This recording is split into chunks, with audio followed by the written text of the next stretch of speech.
What's up guys, Christopher from Mainely Mesh. Today's video is gonna come from the couch because I just sat down and I don't wanna get back up again. Today we're gonna talk about the different types of mesh out on the market currently. I was gonna talk about breaking in your pocket, but I realized that a lot of that has to do with the actual construction of the mesh in the first place.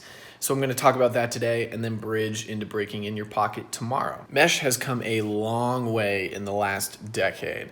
And now where we stand, there are kind of a spectrum of options out on the market. The first two ends of that spectrum are elastic on one end and inelastic on the other. The more elastic meshes have a springier feel, and the inelastic meshes are a little bit more dead feeling. And to be honest, I've actually resided on both ends of that spectrum in terms of preference over my career. So for a while, I really loved the super springy feel, and then now I'm actually back on a very dead, kind of dampening feel in terms of the mesh that I prefer. Some of the elasticity comes from construction, but only in a rare case. So more or less, we can talk about whether a mesh is elastic or inelastic based on the materials used to construct it. The biggest tip-off as to whether a piece of mesh is going to feel less elastic is if it's advertised as stronger than steel. Typically, this means that they are using a polyethylene material. There's a bunch of different types,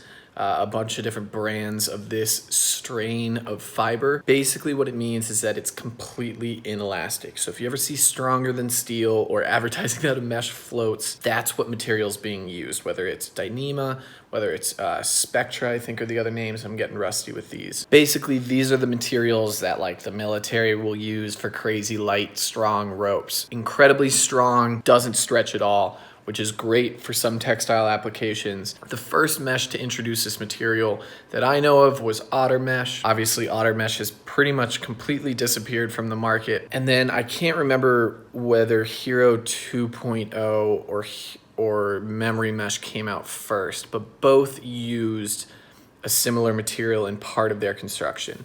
Hero 2 used it in the outer edges of the mesh, whereas Memory Mesh used it in half of the actual construction. As a result, Memory Mesh used to reside as one of the most inelastic options on the market. It would bag out over time and had to kind of settle into its final shape, which just has more to do with the fact that Dyneema and those polyethylene materials are very slippery, so they will settle over time a little bit more than other materials. But at the end of the day, it was a pretty dead feeling mesh. Hero Mesh originally did not include that, so it had a kind of in-between springy feel. Hero 2.0 stretched a little bit less, had a little bit less spring to it, and Hero 3.0 has now joined Memory Mesh in having, I believe, 50% of its construction with that type of material. So Hero Mesh is now joining Memory Mesh in that kind of less elastic category. The biggest difference being Hero 3.0 has a very different construction from Memory Mesh,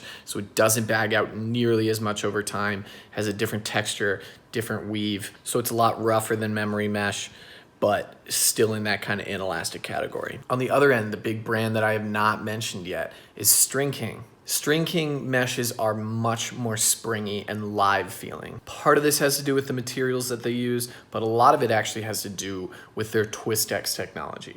Essentially what this Twist-X technology does is it creates a springy effect, which gives a much more live feeling and can also provide a little bit more oomph. And I'm purely talking feel here, I'm not talking miles per hour, but can give you the feeling of a little bit more oomph when you're shooting versus when you're passing.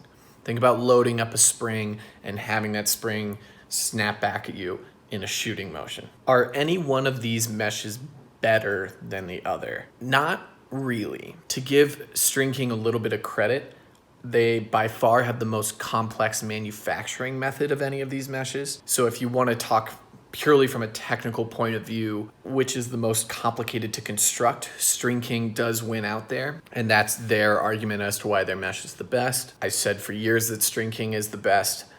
Ironically, now I don't use it anymore, and that's just because my preference has changed and lacrosse is a game of preference. So that would make you think that I use more of a Hero Mesh, Memory Mesh. I actually don't. Those feel a little bit too dead to me. So what I've ended up using, and this is a result of my time at Epic and some of the meshes that we use there, is a mesh with a HTP construction, so that means high tenacity polyester. So that's one of the materials that can be used.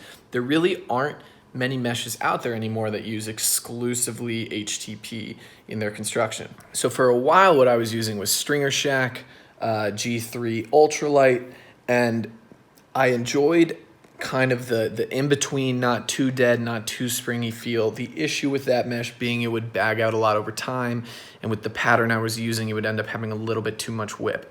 When I would go back to like a String King or a Hero, I didn't quite like how it felt, and so I was kind of stuck. Now though, I am using the G3 XL Ultralight, basically the super thin Stringer Shack mesh, and I am in love. Stringer Shack thinned out that material a little bit, and it's also only like $5.75 a piece. So that's where I'm at these days. And basically that category of mesh, that kind of pure polyester, I would put right in the middle. So if we have the springiness based on the construction and materials of String King, we have the deadness of Hero 3.0 and memory mesh on this side, we have kind of a middle section with just a pure polyester mesh. This is gonna be your Stringer Shacks, this is gonna be your PAL Pioneer mesh, and those are basically all of the brands you probably hear of. So I realize this probably doesn't answer your question as to what mesh should you use, but what I do hope this does is provide you with a little bit more context as to what you're feeling when you're trying out a new mesh. Tomorrow I'm gonna talk about how these meshes then affect how you should break in your pocket, and we can get a little bit more into the weeds there. But for now, please comment with any questions you have below, and I will try to elaborate on whatever questions you have. I know this can both be based on preference and be a very personal, opinionated matter, so I would love to elaborate more on whatever questions you have in the comments down below. Thanks so much, you guys. Thanks for sticking with me, and I will catch you guys next time.